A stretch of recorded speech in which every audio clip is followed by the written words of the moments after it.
Eu passo a palavra agora para a senhora Fernanda Coelho Santos Moreira, que, como eu, é bacharel em Direito, advogada, procuradora municipal, adulta, autista. Boa tarde. Não sei fazer os cumprimentos, então boa tarde, todo mundo. Eu vou falar sobre a minha experiência de vida, principalmente, mas antes de dar o meu depoimento, passa um slide aí para mim.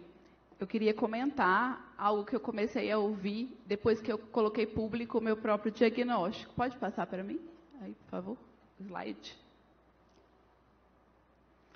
Toda hora eu ouço isso aí, ó. Agora tem autista em todo lugar. Sempre teve, gente. Só que a gente não estava diagnosticada. A diferença é essa, né? Então, assim, não é com quem estuda a história do autismo aí. Não foi com Kanner, não foi com Asperger.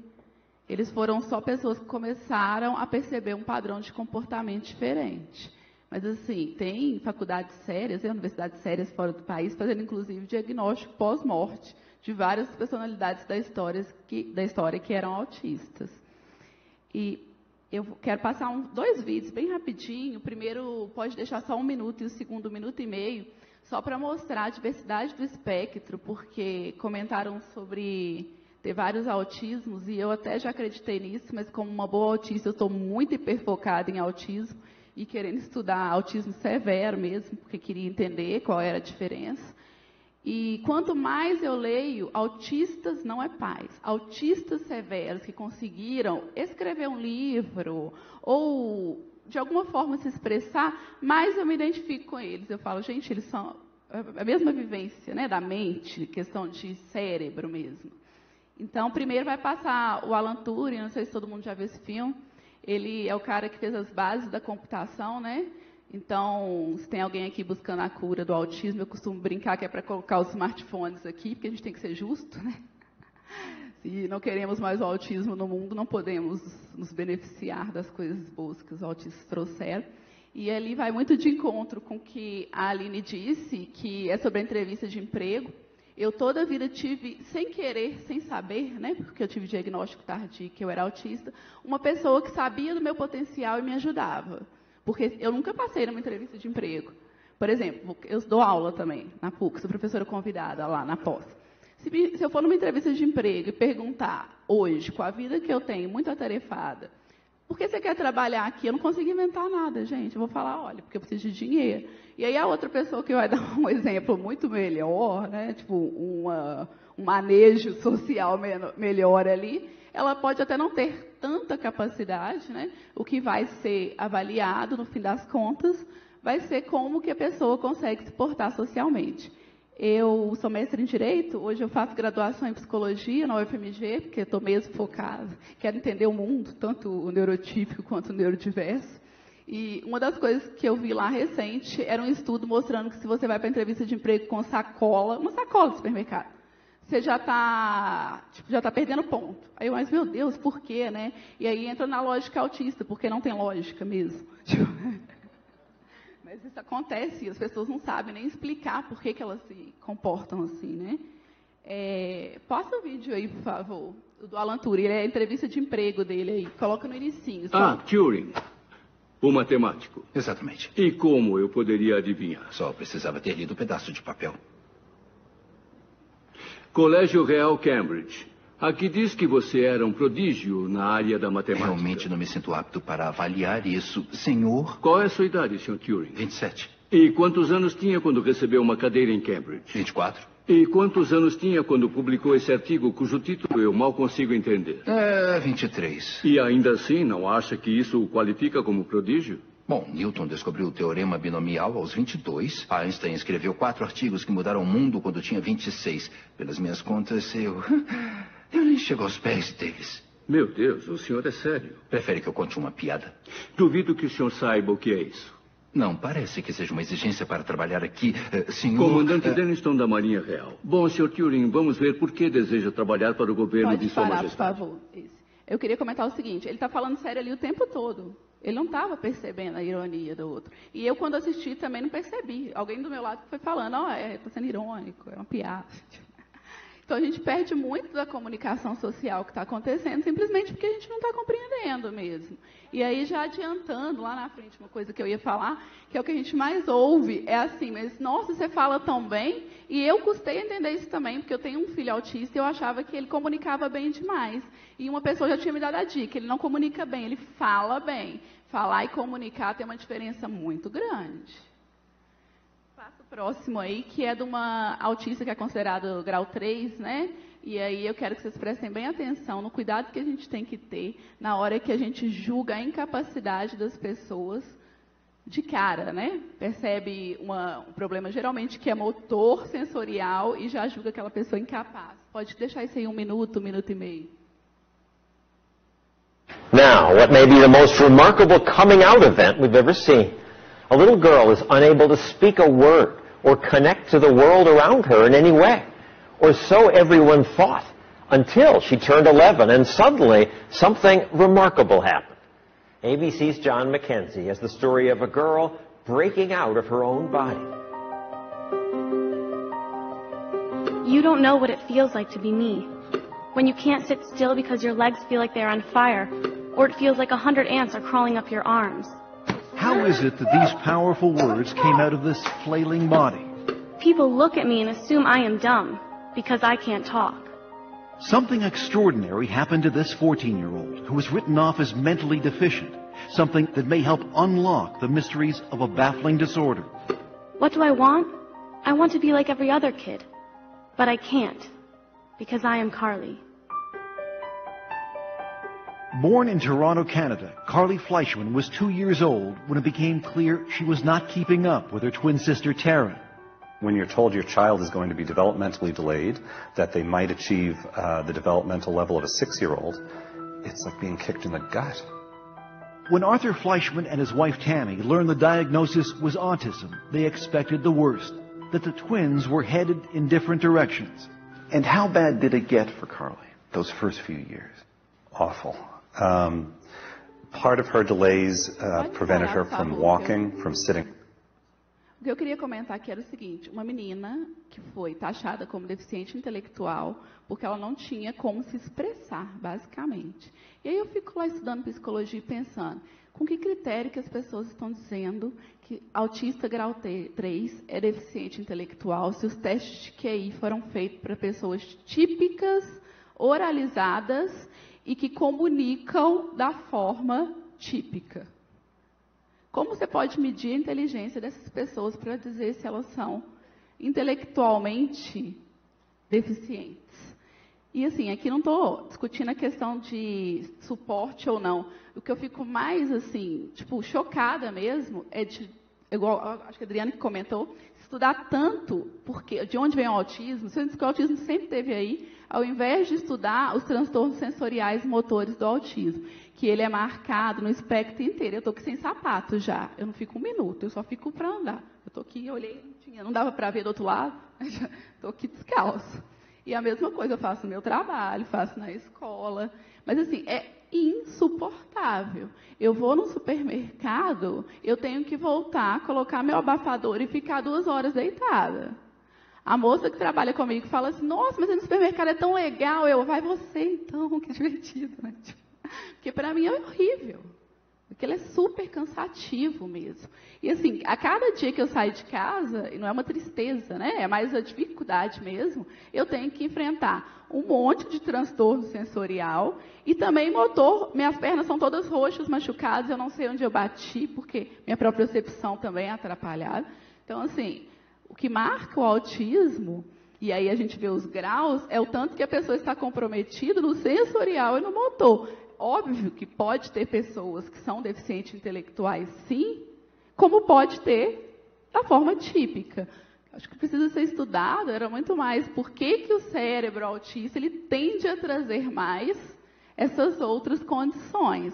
O meu diagnóstico do meu filho é de superdotação, TDAH e autismo. 3 condições juntas. Isso eu só fui saber aos 33 anos. Eu brinco que com a idade de Jesus eu pisei na terra. Vou contar por quê.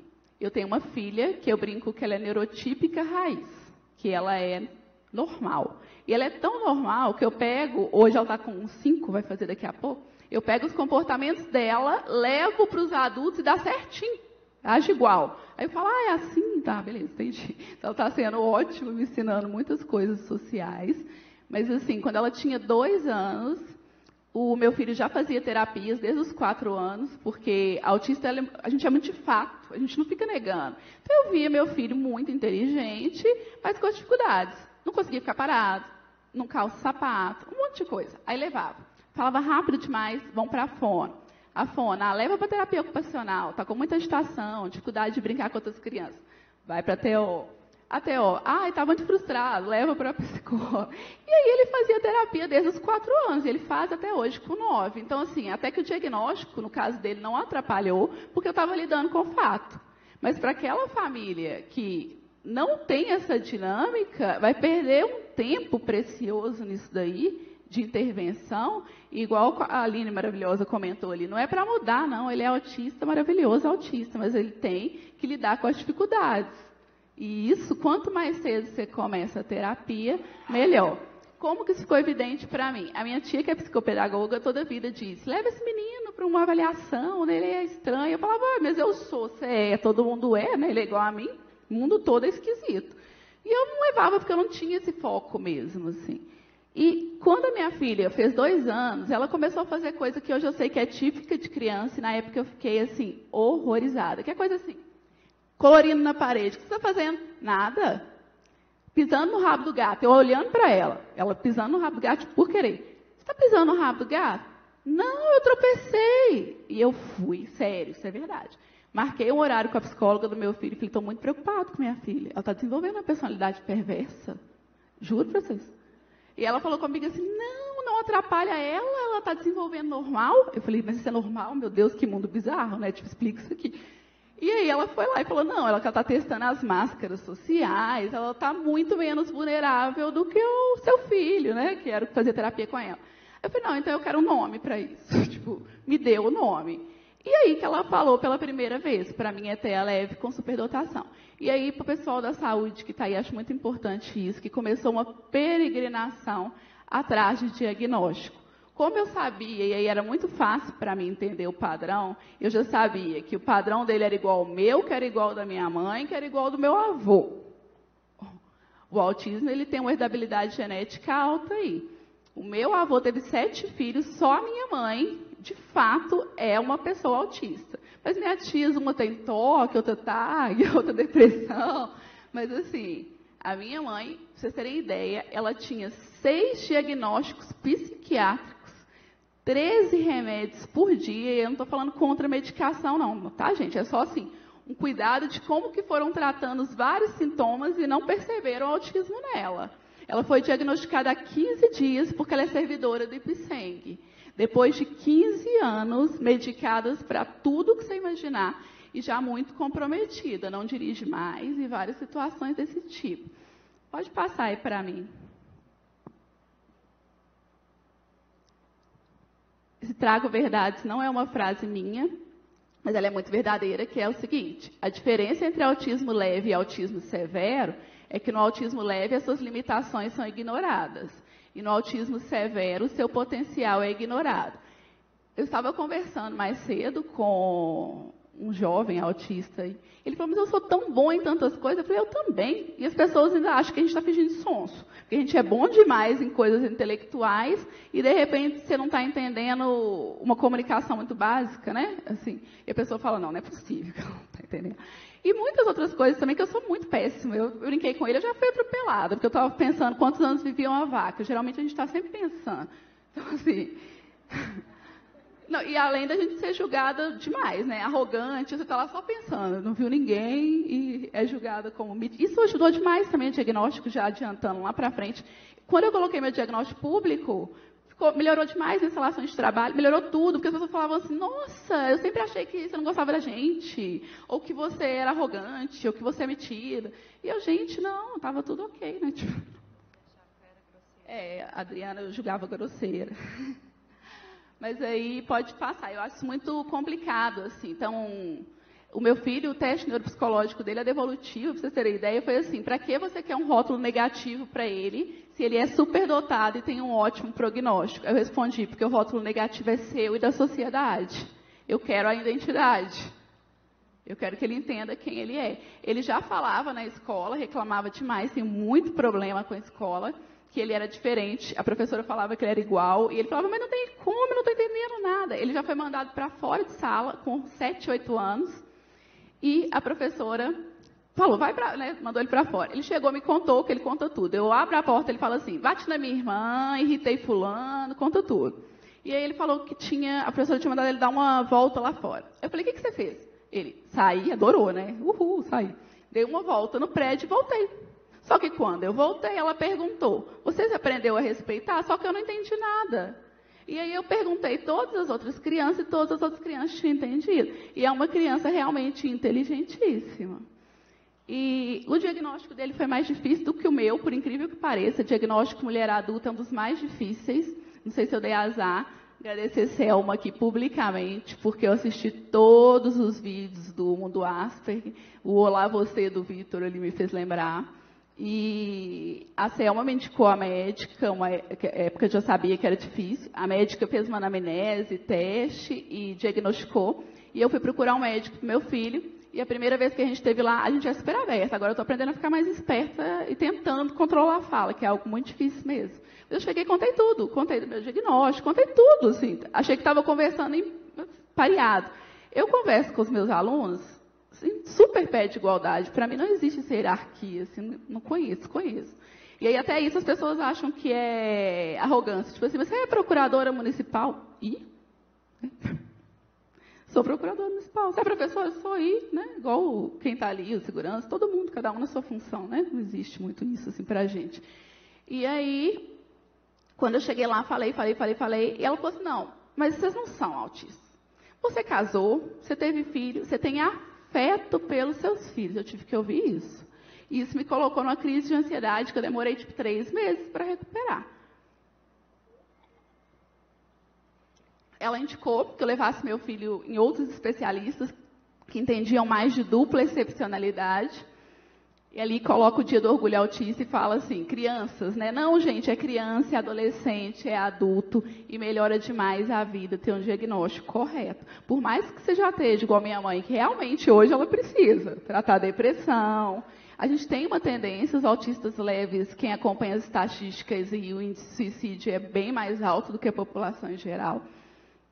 Mas, com certeza, você entender até os prejuízos que você tem, te deixa mais atenta. Eu cometia cada gafe com o meu chefe, tadinho, tem dedão.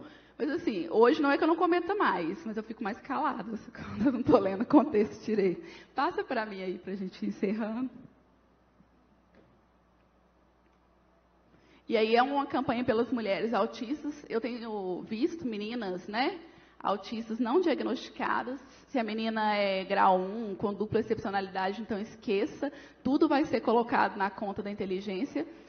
Foi muito o que aconteceu comigo na infância. Minha família é muito humilde, a gente é de periferia.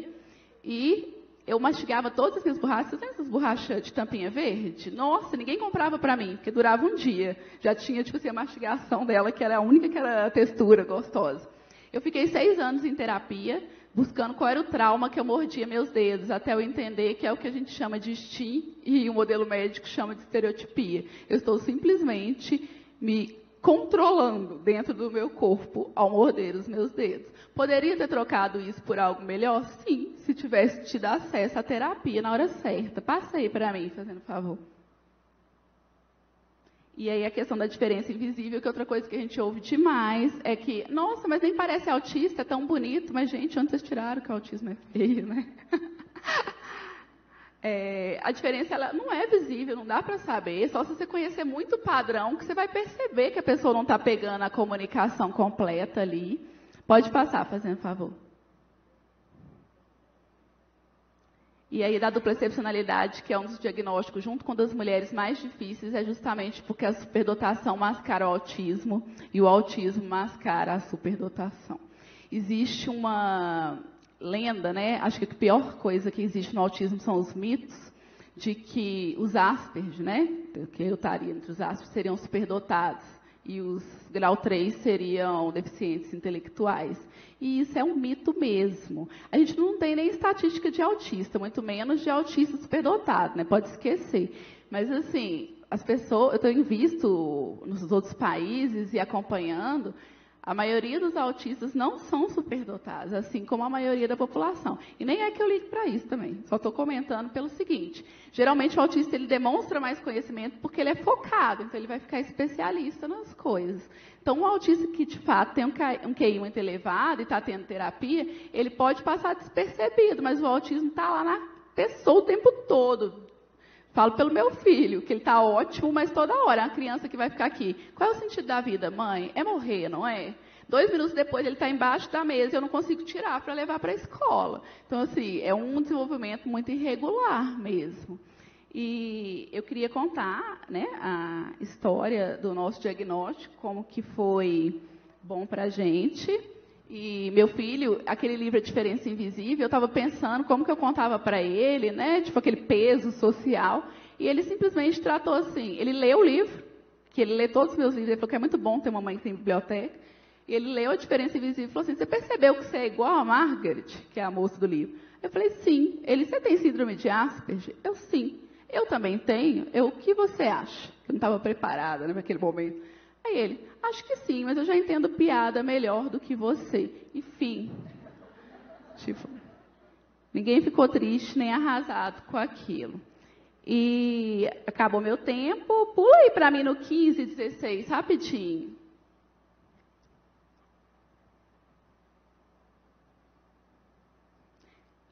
O Nada Sobre Nós Sem Nós, que a Adriana falou, a gente tem tido muito problema de chegar ao médico, a gente estuda demais, a gente tem esse problema, né? A gente chega já falando com a pessoa tudo que a gente sabe. E aí, acho que, eu nem sei como, não sei como isso acontece, mas as pessoas têm uma leitura de como se a gente estivesse confrontando, né? Uma coisa assim. Então, a gente acaba colocando umas enrascadas sem querer. Essa médica mesmo que eu tive problema com ela, ela levantou para pegar o livro, eu falei, não precisa, e ditei o CID para ela, mas a memória é ótima, gente, só tinha decorado o trem. E ela ficou, segundo a psicóloga do meu filho, porque eu não entendi, ela ficou se sentindo muito mal e afrontada. E isso dá muito problema para a gente que está procurando diagnóstico, porque deixa a gente mais adoecida, a gente vai adoecendo mentalmente, procurando um diagnóstico que a gente já... Por exemplo, eu tive um. Aí depois ela me colocou em dúvida, eu paguei caríssimo para o meu filho ter um diagnóstico correto, porque era uma situação muito específica.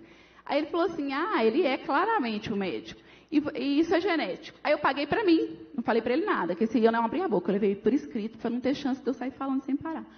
Aí cheguei lá e ele falou comigo assim, não, você pagou de novo, eu te falei desde a passada que você era também, só que ele deu uma indireta, eu não tinha percebido, custou caro no meu bolso indireta.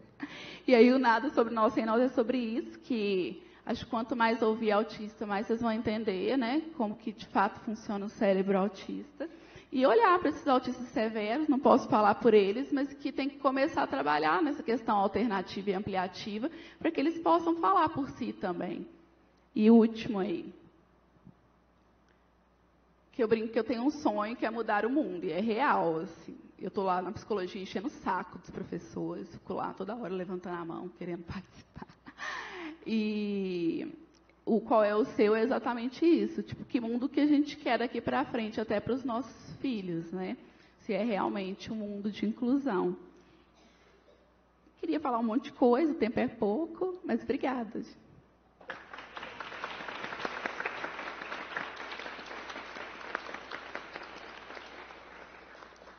Eu queria agradecer a fala da doutora Fernanda e, rapidamente, aproveitando o pessoal da área médica e de psicologia, e ela falou um ponto essencial. Nós temos muita dificuldade motora e sensorial. Eu, particularmente, tinha muito, tanto que eu nem dirijo. E o que me ajudou muito, cada caso é um caso. O que de uns 5 ou 6 anos para cá me ajuda demais é o trabalho voluntário que eu faço na Igreja da Boa Viagem, na Acolhida, onde eu lido com todas as minhas dificuldades, em que eu tenho que ser esperto, eu não posso ser dispersivo, e eu parti para enfrentar as minhas limitações. E eu acho que o ganho que eu tive nisso foi muito grande. Queria só deixar isso aí.